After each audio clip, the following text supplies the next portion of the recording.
I believe that conversations around a community meal table can change the world.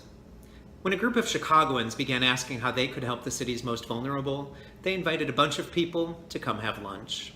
Not just homeless people, but people from all walks of life who live and work in Chicago's Lincoln Park neighborhood.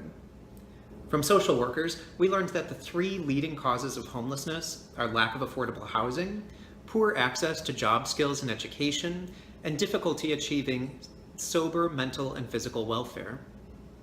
From homeless people, we learned that there are programs in the city that address each of those three issues, but that the first introduction to them often involves providing some form of identification, which is scary to an individual who might have a spotty criminal record, unclear immigration status, or who might be suffering from delusions or paranoia that surface in even the most healthy people when they've been homeless for just a few weeks. From our neighbors, we learned that many would like to help the less fortunate, but they get anxious when large groups of them congregate in the alleys behind their houses. We learned that there was literally nowhere on the north side of Chicago to get a hot lunch on a Thursday afternoon. From local businesses, we learned that there's an abundance of resources in the form of shoes, food, coats, socks, and medical supplies that go unused without an efficient distribution system to get them to the people who need them the most. As a result of these conversations, we designed a collection of programs that revolve around a community meal that's open to anyone without asking for identification.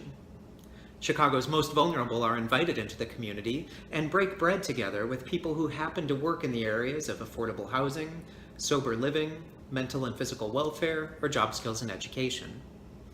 Over time, these shared meals turn into a trusted relationship that allow our homeless guests to transfer into more structured programs that will produce long-range results.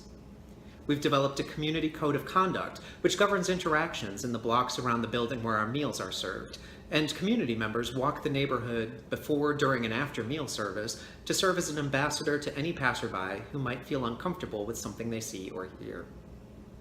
Today, our affordable housing partner reports that 50% of the people they've found a permanent home for were guests that they first met at one of these community meals.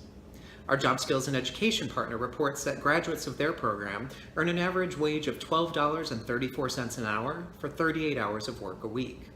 And our medical partners report that over 50% of the guests have now found a permanent medical home. What's even more exciting is when we check back with these folks just a year later, they overwhelmingly remain housed, employed, and healthy. One of my favorite examples is a guest who's now been sober for over 10 years, has a full-time job with benefits, and who's now living with a neighbor who had previously been described as having a prickly personality. Soon, we'll be celebrating more than 50 years of convening these community meals in Lincoln Park.